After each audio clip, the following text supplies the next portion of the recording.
Pessoal, boa noite. Boa noite a todas, todas e todos. Conseguem me ouvir bem? Ótimo. Ótimo, ótimo. Perfeito. Sejam todas bem-vindas, bem-vindos e bem-vindas. Eu estava com muita saudade de vocês. Eu acredito que a aula de hoje vai ser um reencontro muito gostoso. Sabe por quê, pessoal? A minha última aula com vocês foi em junho. Eu passei esse período todo sem encontrar vocês aqui na aula de Sociologia. Hoje é a 7ª aula de Sociologia. Foi um tema que a gente escolheu com carinho para falar com vocês. E conforme as pessoas forem chegando, elas vão entrando na aula. Como sempre, eu já coloquei o link da lista de presença no chat e também já adiantei 3 outros links de um material que me inspirou a preparar a aula de hoje, tá bom?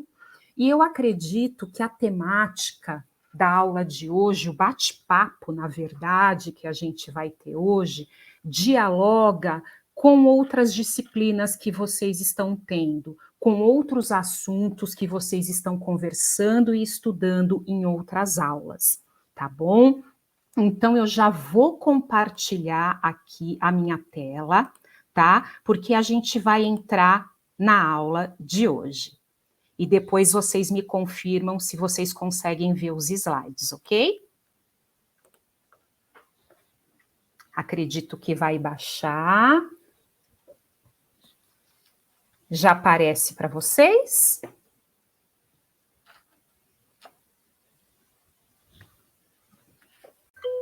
Sim, Pro. Perfeito, perfeito. Muito obrigada, pessoal. Muito obrigada pelo retorno. E mais uma vez, fiquem muito à vontade de me interromperem, tá? Eu nem considero como uma interrupção, na verdade, é a contribuição de vocês. Vocês podem, deixa eu falar aqui uma coisa que eu lembrei, fiquem à vontade. E também vocês podem mandar as contribuições via chat, que ao longo da aula, ou até mesmo nos últimos minutinhos, a gente pode levantar aí uma conversa, um debate. Eu sou uma pessoa que adoro entrar no debate. E para quem está chegando, o meu nome é Karina, Karina de França Silva Vale, eu sou mais conhecida como Karina França, e a gente está indo para a nossa 7ª aula de Sociologia. O tema de hoje, pessoal, é outridade. Outridade. Pode soar, né? Enfim, soar diferente para vocês essa expressão. Outridade, que na verdade significa o outro, né? E eu coloquei até um subtítulo aqui na aula: a invenção do outro. Quem é o outro? Quem são os outros? Então, ao longo dessa aula, vocês vão ficar sabendo na sociologia o que são os outros, o que são considerados os outros. De repente, o outro sou eu, ou na verdade, os outros somos todos nós. E vocês vão perceber isso ao longo aqui do nosso bate-papo de hoje. No chat também, galera, eu coloquei 3 links bem interessantes de conteúdos que, na verdade, me inspiraram a preparar essa aula. E vocês terão acesso a esse link para vocês lerem no time de vocês, no tempo de vocês, e na ordem que vocês assim desejarem. Nenhum é mais importante que o outro. Vocês vão ler na medida do possível, no tempo de vocês, na disponibilidade de vocês. O texto da revista Fórum foi um texto redigido pela Djamila Ribeiro, tá bom? Que ela faz um comparativo, né, de Simone de Beauvoir e Grada Quilomba, né? Então ela vai mostrar o que é o outro para Simone de Beauvoir e quem é o outro para Grada Quilomba. E no final do texto da Djamila Ribeiro, ela termina lindamente com uma citação da Lélia Gonzalez, que é uma autora que eu amo bastante. Na sequência, é o link da página do Yuri Cruz, que é um artista que eu tenho grande carinho, tá? Eu convido vocês a conhecerem a arte do Yuri Cruz, né? Num primeiro momento, visitando o site dele, porque no final da aula eu vou usar uma obra dele, né, para enriquecer a nossa aula, porque a imagem, né, a obra criada pelo Yuri Cruz é muito potente e dialoga muito com o que a gente vai falar hoje. E o terceiro site é o Abayomi Juristas Negras, tá? Então, nessa página, elas escreveram, né, algo muito importante sobre a Anastácia, né? Uma mulher negra que foi escravizada no Brasil, a Anastácia de escravizada rainha. Então, é um artigo muito interessante. Então, no tempo de vocês, conforme vocês quiserem, tenham contato com esses textos, né, para vocês se aprofundarem no bate-papo de hoje. E um livro, né, que de fato me inspira e que também foi basilar para a preparação da aula de hoje, é o livro da Grada Quilomba, Memórias da Plantação, Episódios de Racismo Cotidiano, né? Na verdade, a Grada Quilomba, ela lançou esse livro em português em 2019. Ele rapidamente se tornou um dos livros mais lidos e vendidos aqui no Brasil e continua sendo uma referência. Quem tiver acesso a essa obra da Grada Quilomba é uma leitura fundamental, porque não dialoga apenas com a sociologia. Ele dialoga com cada um de nós, com o tempo atual, né? A Grada Quilomba, vocês vão perceber que, além de uma grande teórica, ela é uma artista multidisciplinar e, na verdade, pessoal, esse livro, ela tentou reunir nesse livro a tese dela. Na verdade, esse livro é o doutorado dela. Então, vale muito a pena para quem quiser aí investir um pouco do seu tempo na leitura dessa obra, que foi, na verdade, a grande inspiração da aula de hoje. A Grada Quilomba, pessoal, essa lindeza que está aí na tela de vocês, vocês conseguem ver a imagem da Grada? Sim. Ótimo, essa linda, essa gata. A Grada Quilomba é uma escritora, ela é uma teórica, ela é uma artista multi-inter transdisciplinar portuguesa que atualmente ela reside em Berlim, na Alemanha. A Grada Quilomba é uma pessoa negra, é uma mulher negra. Os pais de Grada Quilomba são nascidos em África, tá? A mãe dela é de Angola, tá? E o pai dela é de um outro país, ali também no continente africano. Eu não me recordo de que país, São Tomé e Príncipe, o pai dela, e a mãe é de Angola. Então, os pais, né, diaspóricos saíram do continente africano e foram morar em Portugal, em Lisboa. E Grada nasceu em Lisboa Portugal, tá? O trabalho da Grada Quilomba se baseia na memória, ela também estuda muito as questões do trauma, raça e gênero. E a obra dela tem sido publicada em vários idiomas e ela tem aí percorrido uma carreira de grande reconhecimento. Ela foi uma grande estrela na Flip de 2019, que coincidiu, infelizmente, aqueles ataques fascistas enquanto ela falava. Então, enquanto ela estava palestrando, fascistas do outro lado, fazendo barulho, tentando interromper a fala dela. Mas a fala dela foi ouvida e ecoa entre nós.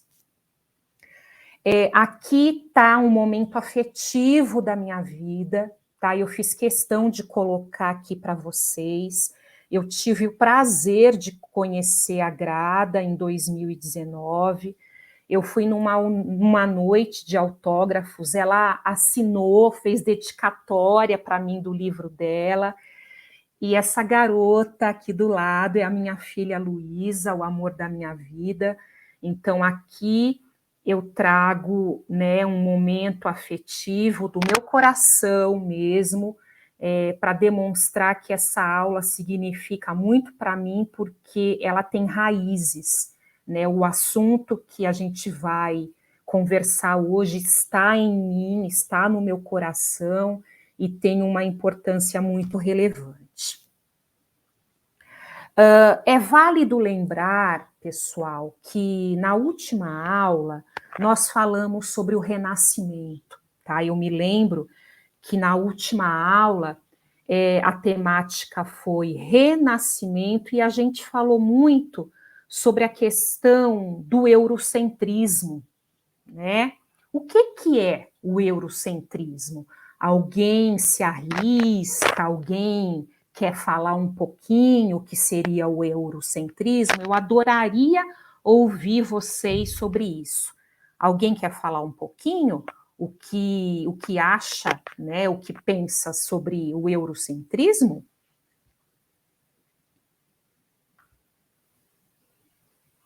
Quem quer falar aí? Pode falar, pode abrir o microfone.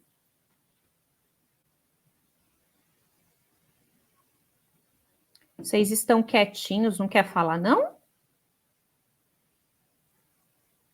Só eu falo, é isso mesmo?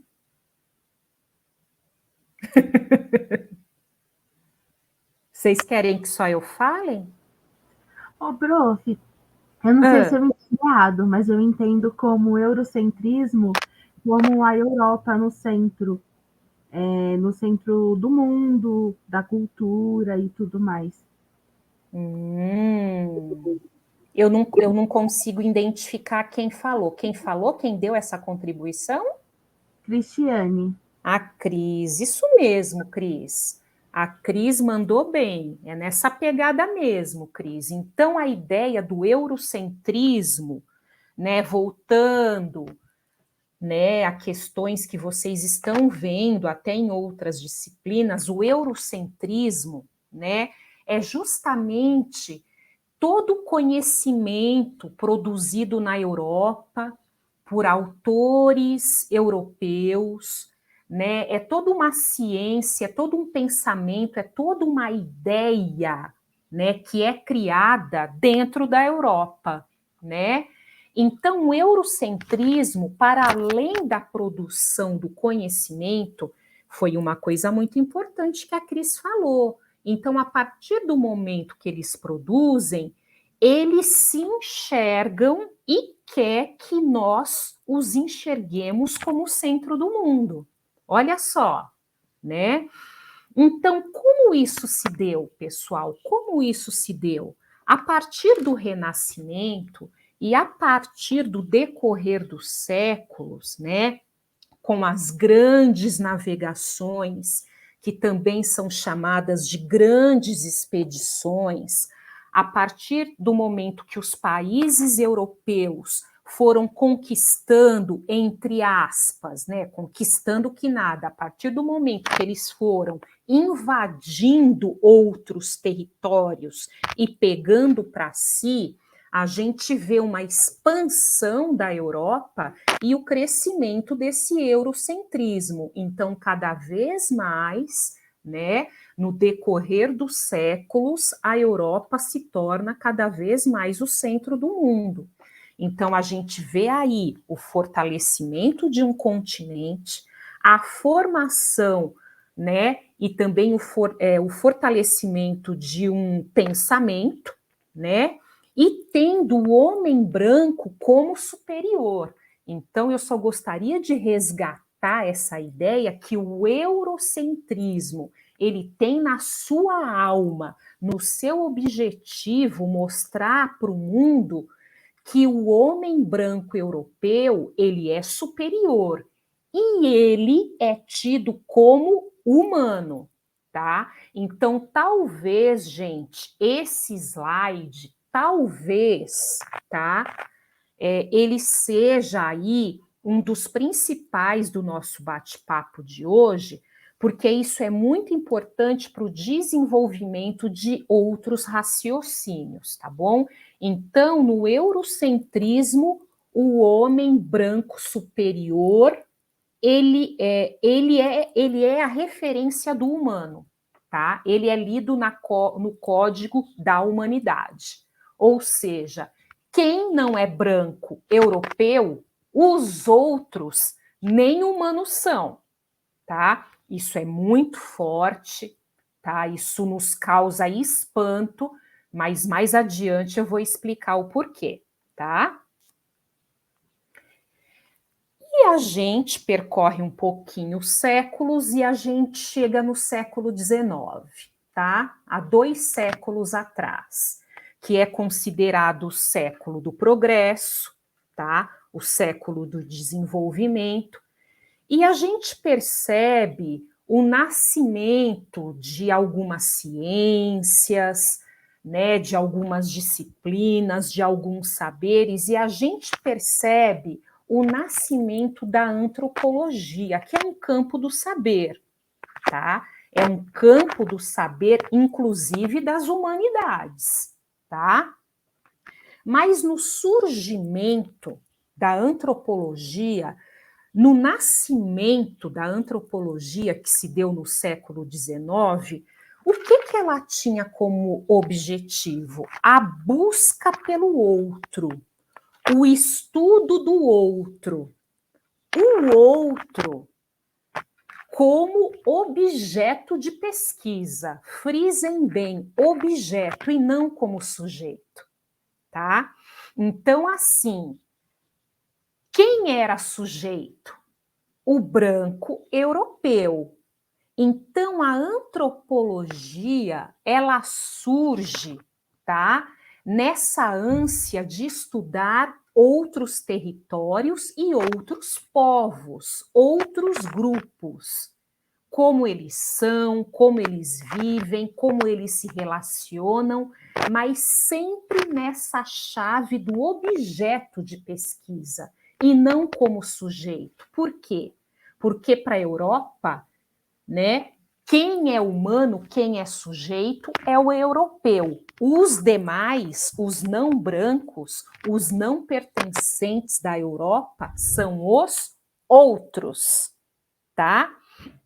Então, o outro sendo estudado a partir de um método fundamentado nas ciências naturais, como a biologia, tá? Então, eu grifei isso aqui para você, porque para a antropologia ela ser legitimada como ciência, por mais que ela faça parte do campo das humanidades, ela pegou um método muito utilizado, principalmente na biologia, que já era uma ciência legitimada, tá? Estudando outros povos, outros costumes, né? Outros grupos, partindo de uma metodologia baseada nas ciências naturais para se autovalidar. Então, para ela se legitimar enquanto um saber, ela se utilizou de um método já consagrado nas ciências naturais, sobretudo na biologia. Então, é muito interessante a gente contextualizar esse tempo, né, o século XIX, e não é ao acaso, né, que juntamente com a antropologia surgem outros movimentos que a gente até pode falar que são pseudociências, não são ciências de verdade, como a eugenia.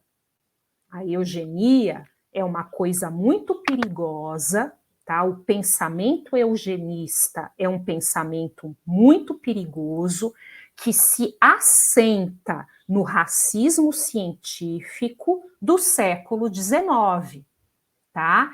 Então, o século XIX, pessoal, foi um período muito efervescente, tá? De constituição de saberes, de disputa de saberes, uma efervescência, né, de um pensamento eurocentrado, europeu, né, que elevava, sim, a Europa a um patamar de superioridade, não só a Europa, mas como os europeus, como centro do mundo, mas elegendo os demais como inferiores, tá? Então, aqui eu estou indicando um caminho como isso foi acontecendo.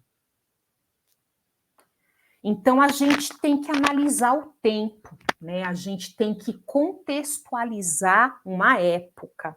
Eu voltei apenas um século atrás, a gente estava falando do século XIX, mas agora eu vou falar um pouquinho do século XVIII.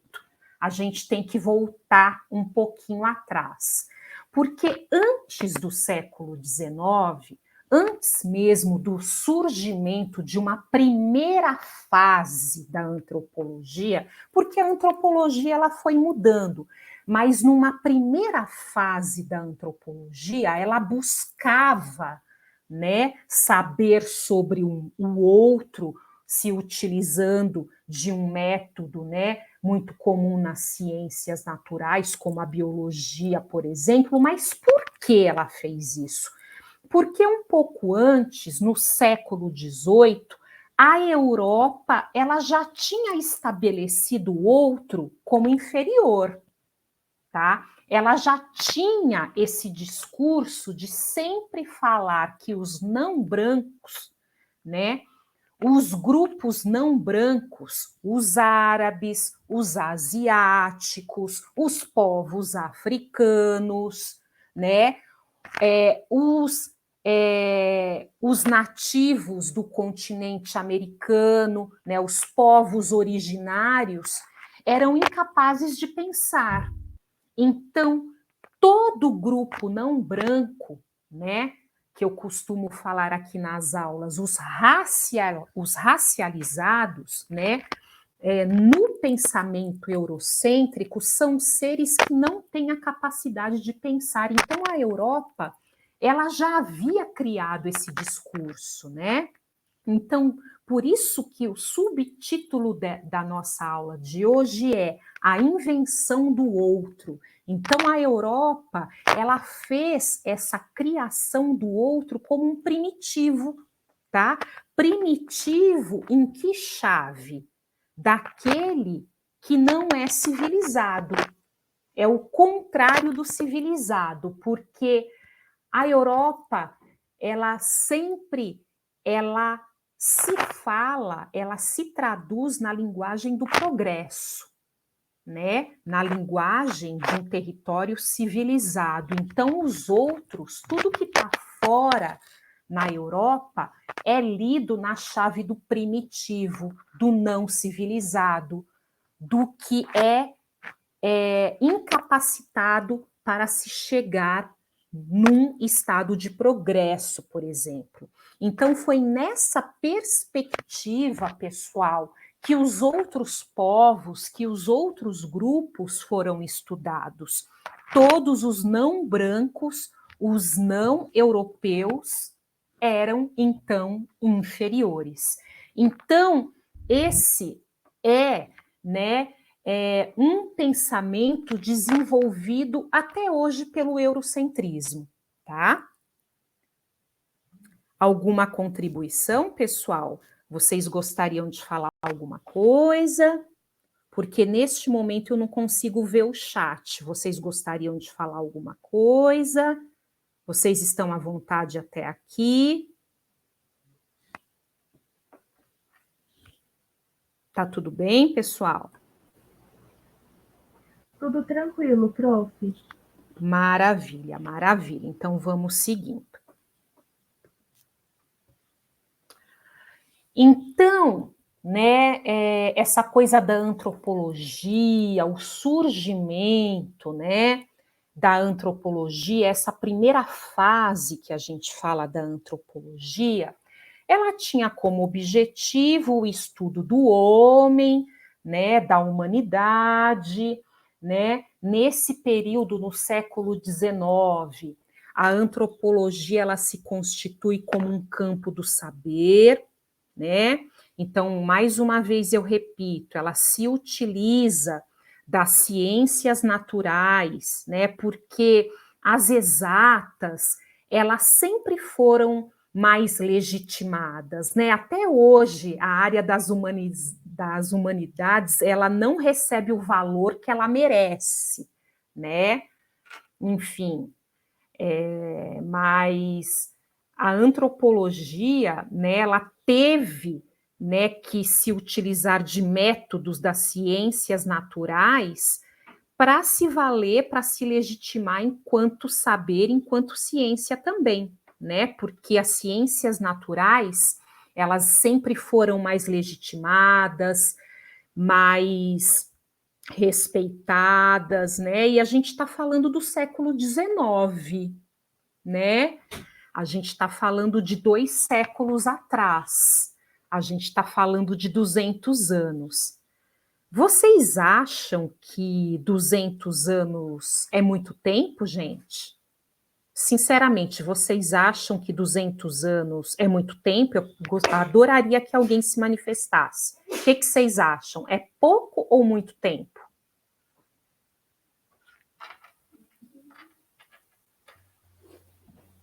Eu acho pouco, professora. Pouco tempo, né? Por isso que eu coloquei aqui essa dúvida no Eu acho slide. pouco também, prof. E o Grego colocou no chat que ele acha que é muito. Tá, porque eu quero provocar mesmo essa confusão na cabecinha de vocês, e eu consegui. Eu fico feliz quando eu perturbo vocês. Eu gosto de dar uma aula perturbadora, porque se a minha aula não é perturbadora, não tem graça. Meu objetivo é perturbar vocês. Então, a gente está falando, pessoal, do século XIX. Faz tempo, nem tanto, né? No século XIX, gente, o que tinha no Brasil? O que tinha no Brasil no século XIX, gente? Alguém arrisca falar o que tinha no Brasil no século XIX? E que, infelizmente, eu já falei isso em aula anterior, e que, infelizmente, nós fomos o último país do continente americano a abolir aquela desgraça? Quem arrisca falar o que era, o que tinha no século XIX? Que temos resquícios até hoje. Fala aí alguém, por favor.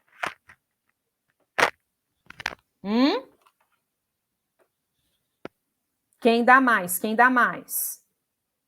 O que tinha no século XIX, gente? Escravidão, gente. No século XIX, nós tivemos a desgraça, nós ainda tínhamos a desgraça da escravidão. né?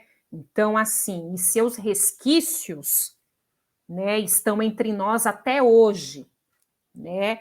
Na verdade, a escravidão não foi abolida, né?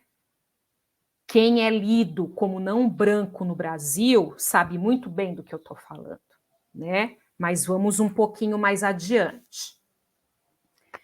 E aqui a gente pula para as imagens, né?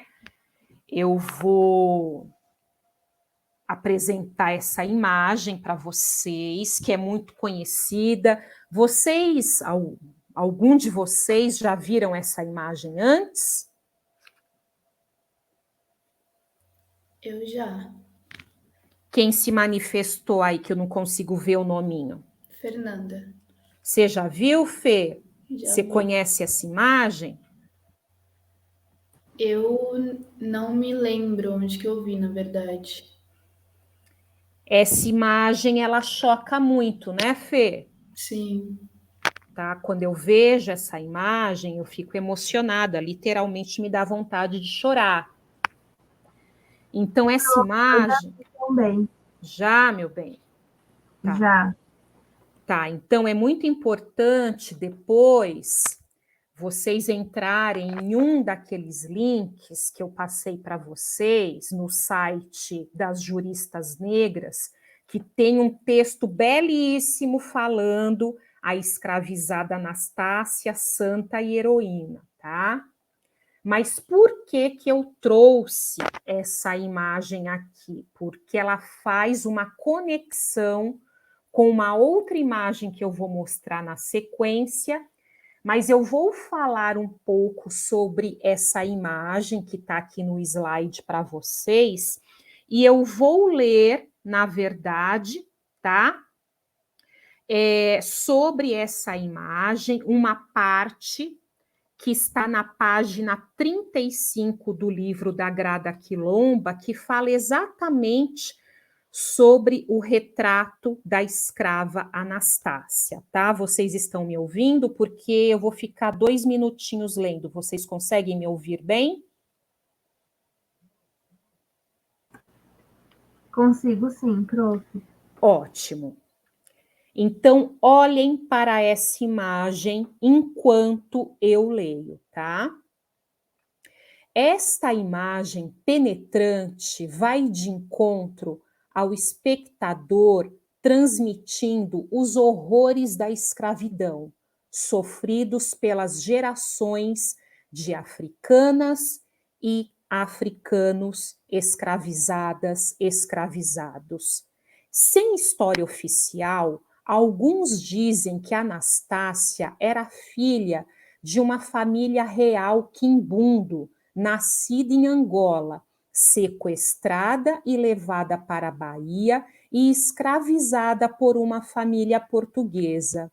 Após o retorno dessa família para Portugal, ela teria sido vendida a um dono de uma plantação de cana-de-açúcar. Outros alegam que ela teria sido uma princesa Nagô e Yorubá, antes de ter sido capturada por europeus traficantes de pessoas e trazidas ao Brasil na condição de escravizada. Enquanto outros ainda contam que a Bahia foi seu local de nascimento. Seu nome africano é desconhecido. Anastácia foi para fora, criando o chamado outro, sempre como antagonista do eu. Essa cisão evoca o fato de que o sujeito branco, de alguma forma, está dividido dentro de si próprio, pois desenvolve duas atitudes em relação à realidade externa. Somente uma parte do ego, a parte boa, acolhedora e benevolente, é vista e vivenciada como eu, e o resto a parte má. O nome dado a ela durante a escravização, então, foi Anastácia. Segundo todos os relatos, ela foi forçada a usar um colar de ferro muito pesado, além da máscara facial que a impedia de falar. As razões dadas a esse castigo variam. Alguns relatavam seu ativismo político no auxílio em fugas de outras e outros escravizadas e escravizados. Outros dizem que ela havia resistido às investidas sexuais de um senhor branco. Outra versão ainda transfere a culpa para o ciúme de uma sinhá que temia a beleza de Anastácia. Dizem também que ela possuía poderes de cura imensos e que chegou a realizar milagres. Anastácia era vista como uma santa entre os escravizados e escravizadas africanas e africanos. Após um longo período de sofrimento, ela morre de tétano causado pelo colar de ferro ao redor do seu pescoço. O retrato de Anastácia foi feito por um francês de 27 anos, chamado Jacques Arago, que se juntou a uma expedição científica pelo Brasil como desenhista entre dezembro de 1817 e janeiro de 1818. Há outros desenhos de máscaras cobrindo o rosto inteiro de escravizados, somente com 2 furos para os olhos. Estas eram usadas para prevenir o ato de comer terra, uma prática entre os escravizados africanos para cometer suicídio. Na segunda metade do século XX, a figura de Anastácia começou a se tornar símbolo da brutalidade da escravidão e seu contínuo legado do racismo. Ela se tornou uma figura política e religiosa importante em torno do mundo africano e afrodiaspórico, representando a resistência histórica desses povos.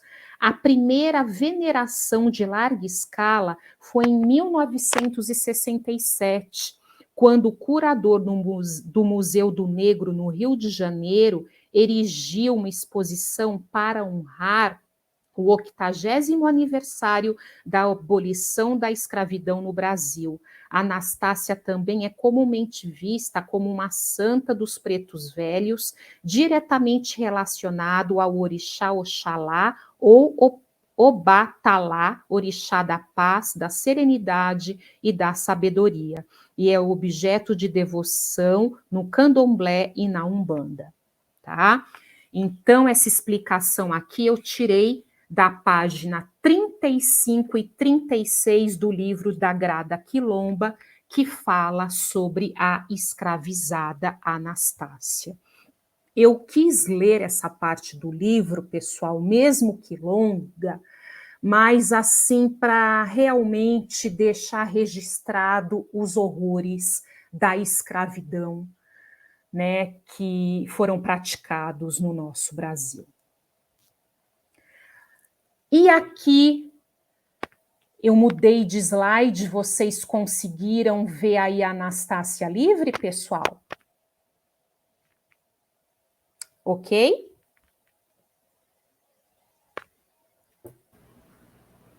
Só confirmem para mim. Sim, ok. Maravilha. Então, eu mudei de slide para mostrar, né, uma imagem da Anastácia livre, do artista Yuri Cruz. Ele também fez essa obra em 2019. E para quem teve a oportunidade de ir na exposição para homenagear Carolina Maria de Jesus no IMS, aqui em São Paulo, estava sendo distribuído esse santinho, né, que foi a obra do Yuri Cruz, que ele chama de Anastácia Livre. E como nos santinhos católicos, né, ele redigiu uma oração, né, se referindo a Anastácia. O que de imediato, pessoal, vocês percebem nessa imagem? Por favor, digam para mim.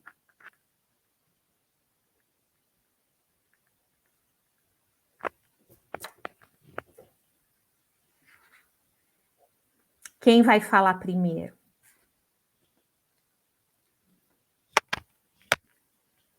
Quem se arrisca?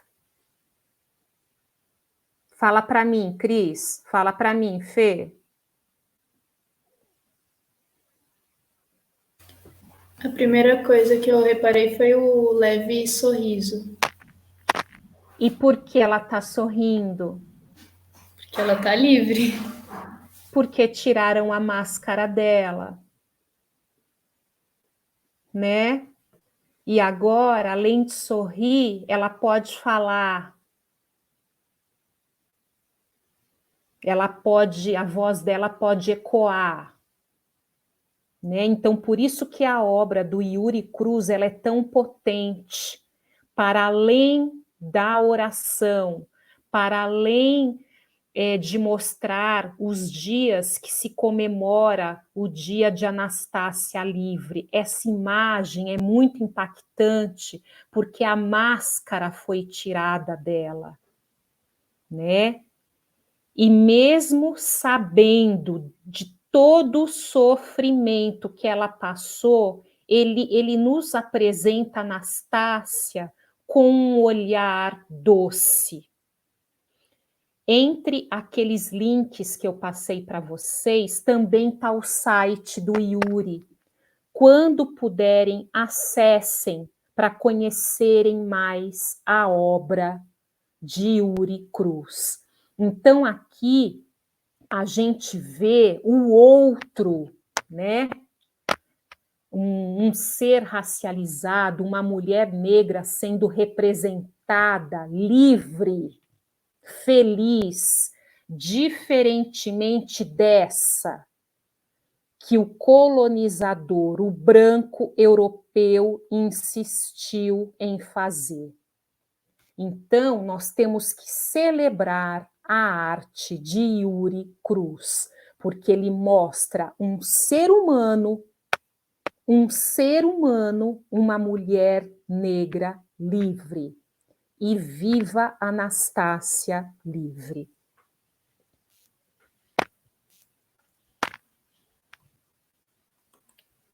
Eu vou parar o meu compartilhamento.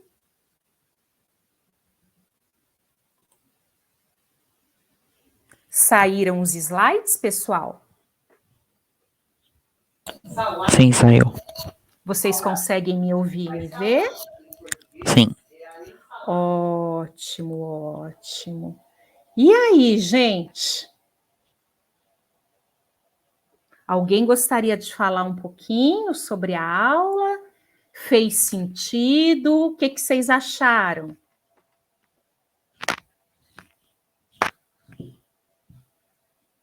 A Fê ficou arrepiada, Fê? Oh, meu Deus!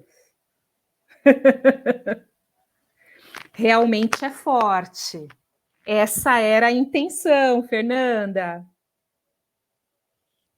Essa era a intenção, de deixar vocês arrepiados, emocionados, né, Ainê? É isso mesmo, né? Então, assim, o Brasil passou por muita coisa, né? Infelizmente, tivemos 400 anos de escravidão, né? E os resquícios da escravidão nós sofremos até hoje. E a intenção da aula de hoje foi justamente mostrar como, né, o eurocentrismo ele inventa histórias, né, e como essas histórias colam, né, onde já se viu que quem só é humano é o branco europeu e os demais povos. Todos nós somos seres humanos, cada grupo com suas especificidades, cada um com suas características, suas devidas culturas, seus costumes, mas somos todos humanos e temos sim o direito à vida, né?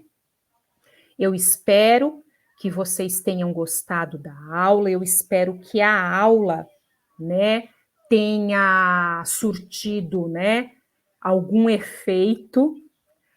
Espero que a aula tenha sido provocadora, né? Como eu falei durante a aula, o objetivo das minhas aulas é perturbar vocês.